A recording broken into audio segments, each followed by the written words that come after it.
Hello everyone. तो कैसे हैं आप लोग। मध्य प्रदेश प्राथमिक शिक्षक चयन परीक्षा में पर्यावरण सीरीज का ये 37वां वीडियो, जिसमें हम क्वेश्चंस की सॉल्व करेंगे। 30 इंपॉर्टेंट क्वेश्चंस जो आयोग द्वारा पूछे गए पुराने प्रश्न पत्र में से लिए गए हैं। और यह जो ईवीएस के क्वेश्चन है वह मैंने 16 मार्च 2022 की शिफ्ट 1 पेपर से लिए हैं। तो आपको यदि पता करना हो, यदि पेपर देखना हो, आप देख सकते हैं डिटेल में भी। तो आइए शुरू करते हैं आज की इस वीडियो को। विश्व के 3/4 लोगों का खाद्यान्न क्या है। तो विश्व का जो 3/4 लोग हैं, यानी लगभग इतना पार्ट सर्किल का, इतने लोग विश्व के लगभग कौन सा जो है खाद्यान्न खाते हैं। गेहूं चावल, ये आपको देख के स्पष्ट हो गया होगा। व्हीट एंड राइस जो है विश्व के 3/4 लोगों का क्या है, खाद्यान्न है। इसमें जो है इतना ही जानने की जरूरत है। यदि आप इसमें क्वेश्चन आता है तो यही आता है कि गेहूं उत्पादन में स्थान किसका है। तो ये और आपको पता कर लेना है कि हमारे उत्तर प्रदेश जो है और मध्य प्रदेश, ये पहले और दूसरे स्थान पर हैं गेहूं उत्पादन में। विश्व में बात करें तो विश्व में चीन और दूसरे नंबर में भारत हमारा किसमें गेहूं उत्पादन में स्थान रखता है। वहीं बात करें चावल की, तो चावल में हमारा जो प्रथम स्थान पर है वह तेलंगाना आता है। कौन सा स्टेट है, तेलंगाना। और सेकंड में यूपी है। वहीं विश्व में सेम चीज हो गई आपकी, चीन प्रथम स्थान पर है और भारत द्वितीय स्थान पर है चावल के उत्पादन में। आपको इतना याद रख लेना है। बढ़ते हैं अगले प्रश्न की ओर। कौन सा स्थानीय पक्षी नहीं है, लोकल बर्ड नहीं है। तो कबूतर, कौवा, गोरैया और पेंगुइन, ये आपको देखने से ही स्पष्ट हो रहा है। इसी कैटेगरी का एक क्वेश्चन था। ऑप्शन ऑप्शन डी इसमें पेंगुइन जो है इसका सही उत्तर है, क्योंकि यह जो है स्थानीय पक्षी नहीं है। ये कहाँ पाया जाता है, सबसे ज्यादा अंटार्कटिका में यह पाया जाता है। अंटार्कटिका का प्रतीक माना जाता है। आपने देखा होगा अंटार्कटिका की वीडियो, जो इसमें बर्फ से बने हुए पूरे ग्लेशियर रहते हैं, है ना। और वहां पर जो है यही जो जीव है वो देखने को मिलता है हमें वीडियोस में भी। और आप सबको इससे जो है परिचित होंगे, पेंगुइन कहलाता है। आगे देखते हैं। निम्नलिखित में से कौन सा पक्षी मानव के रहने वाले क्षेत्रों में या आसपास घोंसला बनाता है। हमारे आसपास कौन घोंसला बनाता है। तो ये आपको पता होगा कि कबूतर जो है, इसके घोंसले आसपास आपने देखे होंगे। हमारे आसपास ही क्या करता है, घोंसला बनाता है। वायु में नाइट्रोजन कितना है, ये बहुत इजी कैटेगरी क्वेश्चन था, तो ये 78% है। अभी तक आपने देखा होगा ये चारों क्वेश्चन कैसे थे, बहुत इजी कैटेगरी के थे। तो इजी कैटेगरी के भी आयोग प्रश्न पूछता है, आपने देखा है। आगे देखते हैं। पानी के शरीर के आसपास के एक क्षेत्र जिसमें पानी का वह भाग जिसके अधीन होता है। इंग्लिश में देख लेते हैं। An area surrounding body of water in which that body of water is subject to. Body water का मतलब होता है कोई जो है जलीय क्षेत्र, जिसमें जो है वह चारों तरफ से जिसके अधीन रहता है वो, जिससे वो क्या रहता है, सराउंडेड रहता है। मतलब चारों तरफ से जो घिरा हुआ है जो वाटर बॉडी, उसको क्या बोलते हैं। रेन वाटर हार्वेस्टिंग, पास्की संतुलन, हाइड्रोलिक चक्र, तो ये तो नहीं कहलाएगा आपका। ये कहलाएगा वाटर शेड। और वाटर शेड को जो है हिंदी में बोला जाता है जल ग्रहण क्षेत्र। और हिंदी नाम से ही उसका स्पष्ट हो रहा है। मान लीजिए कोई नदी ये जा रही है, ये नदी है, और वो क्या है, ये सहायक उसकी नदियां हैं। ये उसकी क्या है, सहायक नदियां अलग अलग जगह से आ रही हैं। तब ये वाला ये पूरा क्षेत्र जो है, इस मेन नदी का क्या कहलाएगा, जल ग्रहण क्षेत्र कहलाएगा। क्योंकि इन सब जगहों से क्या कर रही है नदी, जल को ग्रहण कर रही है। और इसके क्या है, ये चारों तरफ जो है ये घिरी हुई है वाटर बॉडी के थ्रू। और इसके अधीन है इन छोटी नदियों के थ्रू। क्योंकि इनका पानी यदि कम जाएगा तो मेन नदी का भी पानी क्या हो जाएगा, कम हो जाएगा। आई होप जो है आपका क्लियर हो गया होगा। आगे देखते हैं। केरल में कौन सा टाइगर रिजर्व है जो बड़े परिमाण के बायोटाइप को संरक्षित करता है।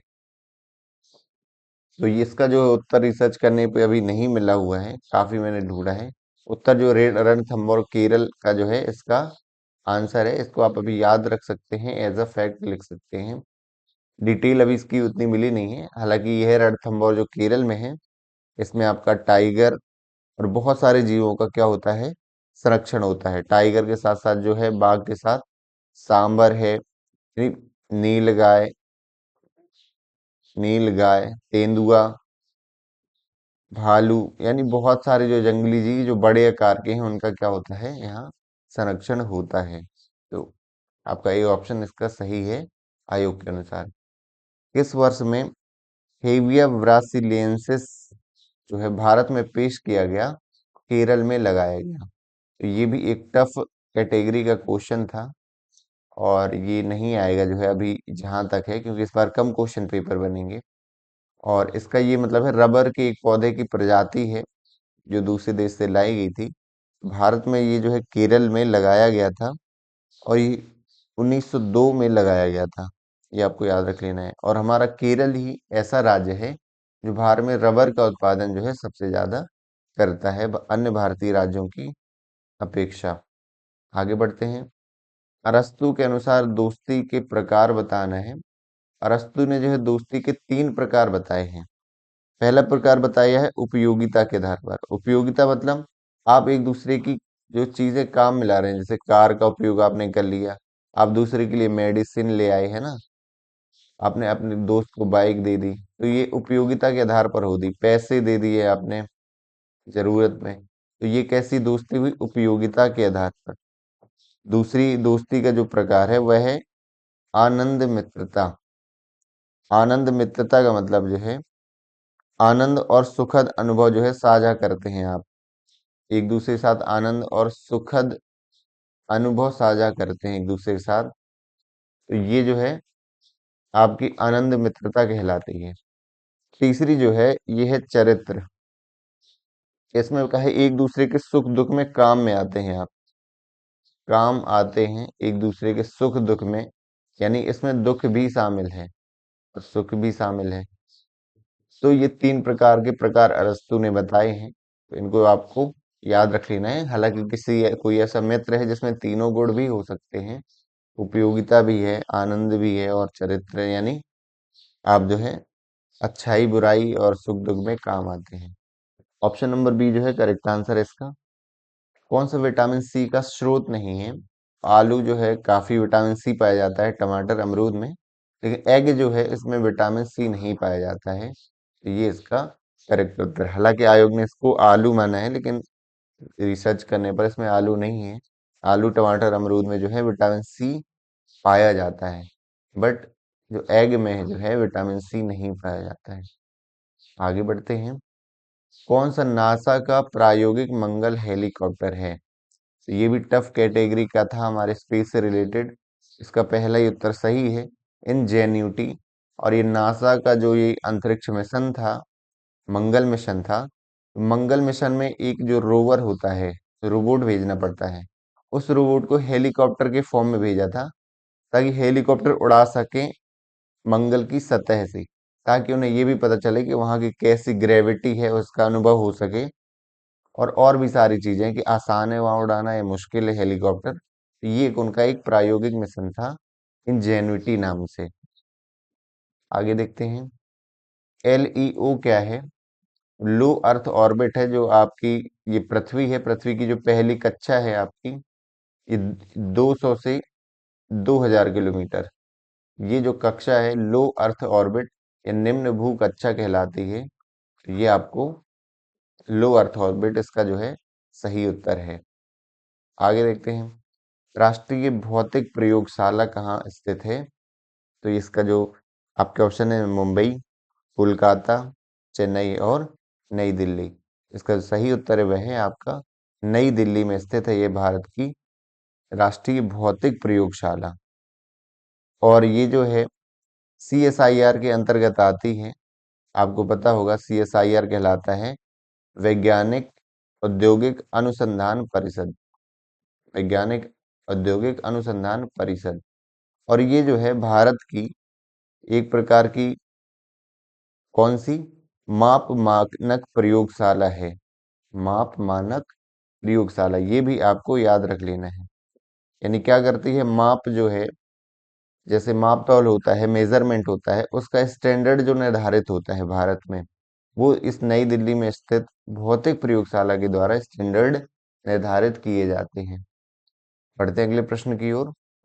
सचिन तेंदुलकर ने किस टीम के खिलाफ अंतरराष्ट्रीय एक दिवसीय मैच में 200 रन जो है बनाए थे? तो इसका सही उत्तर है वह है साउथ अफ्रीका। पहली बार जो है सचिन तेंदुलकर ने 2010 में वनडे में विश्व में पहली बार 200 रन जो है बनाए थे।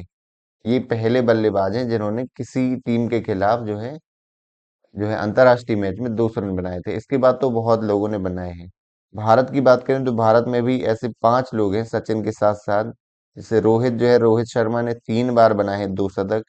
वीरेंद्र सहवाग आपको याद रख लेना है। अब इसकी डिटेल में नहीं जाना कि किसने कौन सा मैच खेला था, किसमें बनाया गया था, क्योंकि वो ज्यादा हो जाएगा। शुभमन गिल जो है, ये इन्होंने भी दोहरा शतक लगा चुके हैं। ईशान किशन ईशान किशन इनका भी नाम आता है। तो ये सचिन के साथ साथ 4 और ये हैं, 5 जो खिलाड़ी हैं ऐसे जो बल्लेबाज हैं, 200 रन बना चुके हैं एक ही इनिंग में, एक मैच में, एक वनडे मैच में 200 रन बना चुके हैं। आगे देखते हैं, इंडियन सुपर लीग की शुरुआत जो है कब हुई थी? जैसे आप देखते हैं भारत में आईपीएल होता है, यानी स्थानीय रूप से सबसे बड़ा जो मैच है, सीरीज है, लीग है क्रिकेट की। इसी तरह फुटबॉल को लेकर के जो है सबसे बड़ा जो मैच होता है आईएसएल, इंडियन सुपर लीग जो है, ये मैच हमारे यहाँ होता है। और इसकी जो शुरुआत है वह हुई थी अक्टूबर 2014 से। तो इसको जो है आपको याद रख लेना है। इसका सही आंसर है अक्टूबर 2014।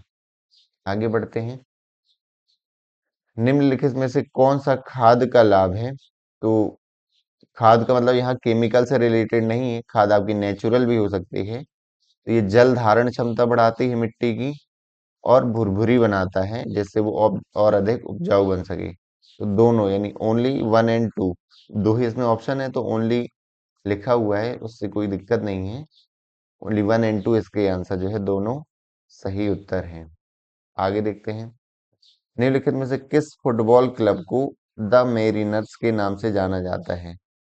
तो जो आपका ऑप्शन नंबर सी है, ये तो मोहम्मदन एफसी है, गोवा सालगांवकर है, एससी ईस्ट बंगाल है, और एटी के मोहन बागान। तो इसका जो सही उत्तर है वह है एटी के मोहन बागान। यह एक क्लब है, और ये कहाँ का है, कोलकाता का, और इस नाम से टीम भी है। जैसे आपकी उसमें है चेन्नई सुपर किंग है, कोलकाता नाइट राइडर्स, इसी तरह की ये भी एक टीम है, एटी के मोहन बागान टीम। कोलकाता को ये जो है प्रेजेंट करती है, रिप्रेजेंट करती है। और जो आईसीएल आपने अभी पढ़ा है, आईएसएल, इंडियन सुपर लीग, इसमें जो है ये टीम मैच खेलती है फुटबॉल के। कितना आपको याद रख लेना है। निम्नलिखित में से किस विधि द्वारा अवलोकन तर्क शक्ति विचार की शक्ति का विकास किया जाता है? प्रदर्शन विकास, संभागीय, या दिशात्मक? सही है डेमोन्स्ट्रेशन। कि जैसे डेमोन्स्ट्रेशन होगा, कोई चीज जैसे प्लांट है उसको आपने दिखा दिया, उससे अवलोकन जो है बच्चे सीख पाएंगे, तर्क शक्ति, विचार की शक्ति। स्पेशली अवलोकन तो होगा ही, कि अवलोकन मतलब होता है देखना। जब कोई चीज प्रदर्शित की जाएगी तभी वो जो है क्या कर पाएंगे, अवलोकन कर पाएंगे। आगे बढ़ते हैं, अंशुल जो है शिक्षक अंशुल शिक्षक के द्वारा दिए गए कार्य को समय पर प्रस्तुत नहीं करता है। अंशुल एक लड़का है, शिक्षक अलग है, होमवर्क नहीं करता है टाइम पर। इस अवस्था में शिक्षक को क्या करना चाहिए? तो इसमें जो है पहला यही रहता है कि उसका कारण जान करके सही मार्गदर्शन देना चाहिए। माता पिता बुलाकर शिकायत करना चाहिए, ये तो शिकायत करना तो है ही नहीं, इसमें क्या है, पेरेंट्स के साथ डिस्कशन है, वो आखिरी में है, जब लगातार रिपीट कर रहा है और आपको उत्तर नहीं पता चल रहा है कारण। अच्छा से बाहर निकाल देना चाहिए, तो ये कोई सोल्यूशन नहीं होगा, तो ये भी सॉल्यूशन नहीं है। तो इसलिए ऑप्शन नंबर सी जो है करेक्ट आंसर है इस प्रश्न का। चर्चा शिक्षण विधि के द्वारा बालकों में क्या बढ़ाया जाता है? तो चर्चा यानी जो डिस्कशन होगा, डिस्कशन डिस्कशन से बच्चों में अभिव्यक्ति आएगी सामने, साथ साथ में आपका पता है सेल्फ कॉन्फिडेंस भी बढ़ता है जब डिस्कशन होता है। इसका दोनों जो है इस प्रश्न का सही उत्तर है। विश्व संरक्षण कांग्रेस 2021 में कहाँ आयोजित की गई थी? अभी 2021 का ये करंट अफेयर है जो अब काम का नहीं है। ये मार्सेय में है। ये कहाँ पर हुई थी आयोजित? मार्सेय में। लेकिन इससे हम काम की चीज निकाल लेंगे, क्योंकि ये जो विश्व संरक्षण कांग्रेस है, IUCN, आपको पता होगी, IUCN के द्वारा जो है आयोजित की जाती है, और हर 4 साल में। इसका मतलब 2021 में अब कब होगी? 2025 में। 2025 में जो है ये आबू धाबी में आयोजित की जाएगी। इतना याद रख लेना कि विश्व संरक्षण कांग्रेस 2025 आबू धाबी, और ये किस देश में है? संयुक्त अरब अमीरात देश में है। इस देश में क्या होगी? ये आयोजित की जाएगी।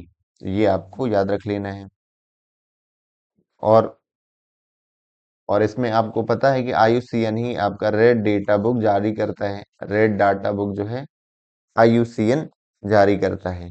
अंतर्राष्ट्रीय प्रकृति संरक्षण केंद्र है, इंटरनेशनल जो union of conservation of nature, ये आपको याद रख लेना है, प्रकृति संरक्षण केंद्र है। आगे बढ़ते हैं हम अगले प्रश्न में। India state of forest report 2021 के अनुसार सबसे बड़ा वन क्षेत्र कहाँ है? भारत में सबसे बड़ा जो वन क्षेत्र है, यानी क्षेत्रफल के आधार पर, मध्य प्रदेश है। हर साल रिपोर्ट है, अभी जो है लास्ट रिपोर्ट 2023 की है, और उसमें भी हमारा मध्य प्रदेश जो है पहले स्थान पर है क्षेत्रफल के अनुसार। बात करें पहले नंबर में, तो आपका क्षेत्रफल के अनुसार देख लेते हैं। पहले नंबर में आपका मध्य प्रदेश है, दूसरे नंबर में है आपका अरुणाचल प्रदेश, तीसरे नंबर पर है आपका छत्तीसगढ़। लेकिन कई बार प्रतिशत के आधार पर भी पूछ लिया जाता है कि प्रतिशत के आधार पर वन जो है सबसे ज्यादा कहाँ है। पहला है लक्षद्वीप, दूसरा है मिजोरम है, और तीसरा है अंडमान और निकोबार द्वीप समूह। लक्षद्वीप में आपके लगभग 91% इतने जो है वन पाए जाते हैं। मिजोरम में 85% है। इतना आपको थोड़ा याद रख लेना है। तीन नहीं तो दो तो आपको शुरू के याद ही रखने हैं। ये कई बार जो है एग्जाम में पूछ लिया जाता है। देखते हैं हम अगला प्रश्न। तो वह घटना जो तापमान को बना के रखती है, पृथ्वी की सतह पर सूर्य की गर्मी को फंसाकर उसे गर्म रखकर जीवन के लिए परिपूर्ण बनाती है, क्या कहलाती है? इस घटना को कहते हैं नेचुरल ग्रीन हाउस इफेक्ट। यानी हमारी पृथ्वी जो है पूरी ग्लेशियर के कारण जो है हिम में परिवर्तित ना हो जाए तो इसलिए इसको गर्म बना के रखना, ये प्राकृतिक ग्रीन हाउस इफेक्ट जो है यह करता है। लेकिन लगातार ग्रीन हाउस गैसेस बढ़ने के कारण यह जो है आपदा में परिवर्तित होना, या हमारे लिए समस्या उत्पन्न होना, वह बदल जाता है किसमें? ग्लोबल वार्मिंग में। तो ग्लोबल वार्मिंग का जो बेसिक है, यानी किस प्रभाव के कारण होता है, वो भी यही है कि ग्रीन हाउस इफेक्ट। तो जो प्रश्न था उसका उत्तर हमारा है कि नेचुरल ग्रीन हाउस इफेक्ट। बढ़ते हैं अगले क्वेश्चन की ओर। फोर्ट विलियम की स्थापना किस वर्ष हुई थी? और ये भी टफ कैटेगरी का क्वेश्चन है, जो कि इररिलीवेंट है, रिलीवेंट नहीं है आपके एग्जाम के हिसाब से, क्योंकि ये हिस्ट्री का क्वेश्चन है। हिस्ट्री में जो फोर्ट विलियम की स्थापना है वो 1698 में करवाई गई थी। और बस यही याद आपको रखना, क्या है आपको तो याद रखना ही नहीं है, क्योंकि ये जो है इतना आप याद रखेंगे फिर तो आप हिस्ट्री के सारे आप जो इमारतें हैं वो सबको आप देखने लगेंगे कौन कब बनी थी। तो इतनी जरूरत नहीं है। कोलकाता में जो है निर्माण हुआ था, और अंग्रेजों ने ये जो है बनवाई थी अपने जो है प्रशासक उनके रहने के लिए। तो इतना जो है आपको ना, जो मैंने इसमें बारे में बता दिया, इतना ही इसके लिए सफिशिएंट है। बढ़ते हैं। भारत में हरित क्रांति का श्रेय जाता है, बहुत आसान सा सवाल है, सबको पता होगा, MS स्वामीनाथन। वहीं वर्गीश कुरियन जो है विश्व स्तर पर जो है हरित क्रांति के जो है जनक माने जाते हैं। अब MS स्वामीनाथन इस बार इसलिए भी इम्पोर्टेंट है क्योंकि इन्हें जो है 2024 का भारत रत्न पुरस्कार दिया गया है। और इन्हें ही नहीं, 5 लोगों को दिया गया, उनमें से ये थे MS स्वामीनाथन को हरित क्रांति की जो है इन्होंने श्रेय जाता है। इसलिए भारत रत्न 2024 जो है इन्हें प्रदान किया गया है। मरणोपरांत प्रदान किया गया है, यानी जीवित नहीं है ये, मरणोपरांत इन्हें दिया गया है। तो ये फैक्ट इनके बारे में था। बढ़ते हम अगले सवाल की ओर। अगला क्वेश्चन कि मूल्यांकन किस पर केंद्रित है? तो मूल्यांकन के बारे में हमें बताना है कि कठिनाइयों का अवलोकन, बिल्कुल पढ़ाते समय जो कठिनाइयों का अवलोकन करना है, असेसमेंट से पता चल जाता है।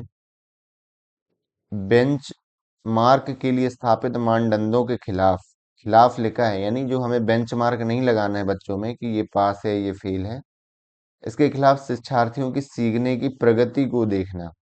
ये भी बिल्कुल काफी इससे ज्यादा सही उत्तर है ये, कि लर्निंग प्रोग्रेस जो है बच्चे की देखना कि कितना उसने सीखा है, इसलिए मूल्यांकन किया जाता है, मूल्यांकन केंद्रित है। बाकी देख लेते हैं। बच्चों की आवश्यकता अनुसार शिक्षण अधिगम पद्धति की समीक्षा करना, टीचिंग लर्निंग मेथड को जो है असेस रिव्यू करना। हालांकि इसके लिए जो है बच्चों के मूल्यांकन की उतनी आवश्यकता नहीं है, लेकिन ये भी एक हो सकता है उत्तर। प्रत्येक बच्चे की अधिगम परेशानियों को समझना, लर्निंग गैप जानना बच्चों की, ये भी ठीक है। अब जब चारों सही उत्तर होते हैं तब हमें देखना होता है कि सबसे ज्यादा जो है प्रभावशाली उत्तर कौन सा है। तो जो आपका सेकंड नंबर का है, बच्चे की सीखने की प्रगति को देखना, प्रोग्रेस लेवल बच्चों की जानना कि कितनी उसने सीखा है ना। पाठ के अंत में लिखा नहीं रहता है कि ईवीएस किताबों में हिंदी में आपने देखा होगा, कितना सीखा, ये इस नाम से भी प्रश्न आते हैं, तो वो भी एक प्रकार का क्या है, इवेल्युएशन है, मूल्यांकन है। और बेंच मार्क के खिलाफ है, ये बिल्कुल सही है। ऑप्शन नंबर बी जो है इस प्रश्न का सही उत्तर हो जाता है। हम बढ़ते हैं अगले प्रश्न की ओर। यूएनसीआरपीडी का पूर्ण रूप क्या है? इसको जो है केवल फुल फॉर्म ही याद रख लीजिए, इसका ज्यादा जानने की जरूरत है नहीं है। फुल फॉर्म पूछे गए हैं आपके जो है परीक्षाओं में। इसका सही उत्तर जो है आपका United nation convention on right of person with disabilities. तो ये कन्वेंशन हुई थी यूएन में, किसके लिए? जो डिसेबल पर्सन है उनकी राइट्स को लेकर के। तो इतना जो है आपको याद कर लेना है, और इसी को जाना जाता है यूएनसीआरपीडी के नाम से। इतना ही था इसके लिए। आगे बढ़ते हैं। एक शिक्षक जो है पौधों के विभिन्न भागों जैसे पत्ते, तने आदि पढ़ाना चाहते हैं। अब शिक्षक को शिक्षण जो है प्रभावी बनाना है तो क्या करेंगे? अब इसका हमें पहले से ही उत्तर पता है बिना ऑप्शन के। कहीं ना कहीं उन्हें अवलोकन करवाएंगे, रियल हम प्लांट पौधा या कहीं गार्डन लेके जाएंगे जिनमें रियल एक्सपीरियंस हो सके। तो उन्हें पढ़ाना क्या है, पौधे के विभिन्न भाग बताना है। तो अब क्या करना चाहिए उन्हें? ब्लैक बोर्ड पर विभिन्न भागों को खींच सकता है और उन्हें समझा सकता है। ये एक पुराना मेथड है और बड़ी क्लास में यूजफुल है, छोटी क्लास में तो नहीं है। पाठ पुस्तक पढ़ने के लिए कह सकते हैं। कक्षा में एक पौधा ला सकते हैं और छात्रों को समझाते समय प्रत्येक भाग को छूने और महसूस करने दे सकते हैं। तो ये बिल्कुल सही उत्तर है कि हमें कक्षा में पौधा लाना है और प्रत्येक भाग को छूने और महसूस करना जो है, बच्चों को ये अनुभव हम करा सकते हैं, जिससे बच्चे और अधिक सीखेंगे ऑब्जर्वेशन से। आगे देखते हैं। ईएमपीसी का फुल फॉर्म क्या है? इसका पहला ही जो हमारा उत्तर है, इलेक्ट्रॉनिक मीडिया प्रोडक्शन सेंटर। तो आपने एक सुना होगा प्रिंट मीडिया। प्रिंट मीडिया कहलाती है जैसे न्यूज़पेपर वगैरह जो छप के आती है। इलेक्ट्रॉनिक मीडिया यानी इलेक्ट्रॉनिक तरीके से। अब प्रोडक्शन सेंटर मतलब जहाँ उसका निर्माण होता है। तो इसके कई सारे तरीके हैं। जैसे आपने फेसबुक देखा होगा, फेसबुक में जो वीडियोस बनाते हैं, जो संस्थाओं के पेजेस बने रहते हैं, जो एजुकेशनल वीडियो रहते हैं, फॉर एग्जांपल ऑडियो भी इसमें शामिल है, रेडियो प्रोग्राम है, ये सब जो है किसके अंतर्गत आएंगे? आपके ईएमपीसी के अंतर्गत आएंगे, इलेक्ट्रॉनिक मीडिया प्रोडक्शन सेंटर के माध्यम से जो है ये इसके अंतर्गत आते हैं। ये आपको याद रख लेना है। बढ़ते हैं अगले प्रश्न की ओर। तो वह आकलन, ऐसा असेसमेंट जिसमें निश्चित पूर्व निर्धारित परिणामों पर उद्देश्य निर्धारित किया जाता है। तो यह किसे कहा जाता है? मतलब पूर्व निर्धारित परिणामों पर उद्देश्य निर्धारित किया जाता है। फॉर एग्जाम्पल जैसे कोई एक क्वेश्चन ले लिया हमने, पहले इसका जो है रिजल्ट पता है और आंसर पता है, अब इसका हम यूज करेंगे। उद्देश्य निर्धारित किया जाता है। तो इनफॉर्मल है, ऑब्जेक्टिव है, नॉर्म है और क्राइटेरिया है। इसका जो सही उत्तर है वह है ऑब्जेक्टिव। ऑब्जेक्टिव का ये मतलब होता है, इंग्लिश आपको देखना है। ऑब्जेक्टिव का मतलब होता है जब एक ही उत्तर सभी के लिए होता है, उसे क्या बोलते हैं? ऑब्जेक्टिव। और इसका आंसर हमें पहले से पता रहता है ना। भारत की राजधानी है दिल्ली, हमने पूछा, इसका उत्तर हमें पहले से पता है। और हर एक बच्चे से हम क्वेश्चन पूछेंगे तो ये क्वेश्चन कैसा हुआ, ऑब्जेक्टिव। एक होता है व्यक्ति परक या सब्जेक्टिव होता है। तो सब्जेक्टिव क्या होता है, उस व्यक्ति का आंसर हर बच्चे के लिए अलग अलग हो सकता है। जैसे हम उस बच्चे से पूछेंगे आपको खाने में क्या क्या पसंद है, तो ये उत्तर क्या सबके लिए एक सा होगा, नहीं, ये तो सबके लिए अलग अलग होगा। तो ये कैसा है, सब्जेक्टिव। तो प्रश्न में क्या था, पूर्व निर्धारित परिणामों पर जो है उद्देश्य निर्धारित किया जाता है। आपका सही उत्तर जो है ऑप्शन नंबर बी सही उत्तर है। आगे देखते हैं। सीखने के जो है आकलन के दृष्टिकोण के तहत लिखित मौखिक परीक्षण, छात्रों के साथ बातचीत, असाइनमेंट में छात्रों की गतिविधियों के अवलोकन जैसे व्यापक तरीकों का उपयोग करना किसे जाना जाता है। अब हम जैसे बच्चों को असाइनमेंट देते हैं, गतिविधियां होती हैं, अवलोकन ऑब्जर्वेशन करते हैं, मौखिक परीक्षण, अब ये कौन करता है, टीचर ही करता है। छात्रों के साथ बातचीत हम करेंगे, टीचर।